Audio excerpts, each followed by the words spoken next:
হাই বন্ধুসকল, আপোনালোকক আমাৰ ইউটিউব চেনেলৰ অন্য এটা ভিডিঅ'লৈ স্বাগতম জনালোঁ। এক্সিছ বেংক ৰিক্ৰুটমেণ্ট 2025 এক্সিছ বেংকত পদ মুকলি হৈ আছে vacancy. Axis bank new vacancy 2025 organization Axis bank.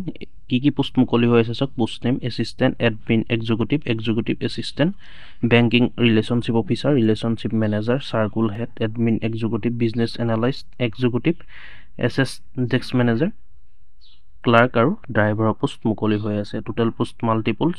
Apply online মাধ্যমেৰে আপোনালোকে কৰিব পাৰিব আৰু সমগ্ৰ ভাৰতৰ কাৰণে যিহেতু মুকলি হৈ আছে, সমগ্ৰ ভাৰতৰ কেণ্ডিডেটে এপ্লাই কৰিব পাৰিব। মেল আৰু ফিমেল দুয়োটা কেটেগৰী, অৰ্থাৎ পুৰুষ আৰু মহিলা দুয়োটা কেটেগৰীয়ে এপ্লাই কৰিব পাৰিব। Axis bank job vacancy 2025 salary, ইয়াৰ কাৰণে চেলাৰী হ'ব 45,000 এপ্ৰক্সিমেটলি 45,000 টকালৈকে হ'ব। Axis bank recruitment 2025 age limit, ইয়াৰ কাৰণে এজ লিমিট অৰ্থাৎ বয়সৰ সময়সীমা কিমান লাগিব চাওক। মিনিমাম এজ লিমিট বিচৰা হৈছে 18 বছৰৰ পৰা পাৰিব, মেক্সিমাম ইয়াত উল্লেখ কৰা নাই। আপোনালোকে মিনিমাম 18 বছৰৰ পৰা এপ্লাই কৰিব পাৰিব।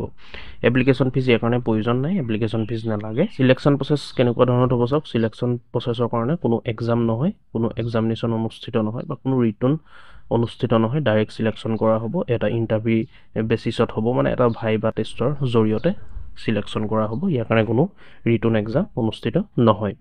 ইয়াৰ কাৰণে এডুকেশ্যনেল কোৱালিফিকেশ্যন দেখিছে আপোনালোকে। Candidate should have pass 10-12 graduate from recognise বৰ্ডৰ ইউনিভাৰ্চিটি অৰ ইনষ্টিটিউট। ইয়াৰ কাৰণে আপোনালোকে 10 পাছ কৰা, মানে মেট্ৰিক পাছ কৰিলে বা হাই ছেকেণ্ডেৰী পাছ কৰিলে বা গ্ৰেজুৱেশ্যন কমপ্লিট কৰিলে আপোনালোকে এপ্লাই কৰিব পাৰিব। ইয়াৰ কাৰণে চাওক ইম্পৰ্টেণ্ট ডকুমেণ্টছ কি ডকুমেণ্টছৰ প্ৰয়োজন হ'ব, কি নথি পত্ৰ লাগিব। ৰিজুম বা CV, আপোনালোকৰ ৰিজুম বা বায়'ডাটা বা CVখন লাগিব। পাছপৰ্ট চাইজ ফটোগ্ৰাফ লাগিব, ছিগনেচাৰ লাগিব, আধাৰ কাৰ্ড লাগিব, এডুকেশ্যন চাৰ্টিফিকেট লাগিব, কাষ্ট চাৰ্টিফিকেট লাগিব আৰু এজ প্ৰুফৰ কাৰণে চাৰ্টিফিকেট লাগিব। ইয়াত চাওক আপোনালোকে যিহেতু এপ্লাই কৰিব অনলাইন মাধ্যমেৰে, তাৰ কাৰণে আপোনালোকে পাছপৰ্ট চাইজ ফটোগ্ৰাফখন আপোনালোকে ধুনীয়াকৈ ফটো মাৰি ল'ব আৰু ছিগনেচাৰটো আপোনালোকে এখন হোৱাইট ব্লেংক কাগজত আপোনালোকে ধুনীয়াকৈ ছিগনেচাৰটো কৰিব। ফুল নেমটো ছিগনেচাৰ মাৰি পেলাই ফটোকপি মাৰি ইয়াত আপোনালোকে আপলোড কৰিব পাৰিব।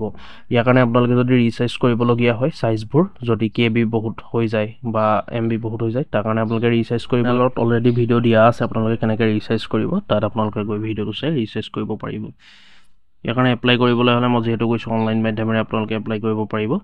অলৰেডি ষ্টাৰ্ট হৈ আছে, কিন্তু লাষ্ট ডেট কোনো মেনশ্যন কৰা নাই। ইয়াৰ কাৰণে আপোনালোকে ভিডিঅ' ডিছক্ৰিপশ্যন ভিজিট কৰিব, তাত লিংক পাই যাব। অনলাইন এপ্লাই কৰা লিংকসমূহ দিয়া থাকিব, আপোনালোকে তাত গৈ এপ্লাই কৰিব। যিসকল ইণ্টাৰেষ্ট হয়, যিসকলৰ এডুকেশ্যন কোৱালিফিকেশ্যন মিলে বা এপ্লাই কৰোঁ বুলি ভাবে, আপোনালোকে অতি সোনকালে এপ্লাই কৰি ল'ব। যিহেতু অলৰেডি ষ্টাৰ্ট হৈয়ে আছে, আপোনালোকে অতি সোনকালে এপ্লাই কৰি ল'ব। আৰু ইয়াৰ কাৰণে ডকুমেণ্টছখিনিয়ে ক'লোঁ, বয়সৰ সময়সীমা ক'লোঁ আপোনালোকে অতি সোনকালে এপ্লাই কৰি ল'ব। যিহেতু 18 বছৰৰ পৰা বিচৰা হৈছে, 18 বছৰৰ পৰা আপোনালোকে এপ্লাই কৰিব পাৰিব। গতিকে ভিডিঅ'টো ইমানেই আছিলে বন্ধুসকল। ভিডিঅ'টো শ্বেয়াৰ কৰিব আৰু কিবা সুধিবলগীয়া থাকিলে নিশ্চয় কমেণ্ট কৰি জনাব। আপোনালোকে কমেণ্ট কৰিব কিবা কনফিউজ হৈ থাকিলে। ভিডিঅ'টো শ্বেয়াৰ কৰি দিব যাতে সকলোৱে গম পায়, আৰু এনেকুৱা ধৰণৰ আপডেটবোৰ পাই থাকিবলৈ প্ৰতিদিনে আমাৰ চেনেলটো ছাবস্ক্ৰাইব কৰি ল'ব। ধন্যবাদ।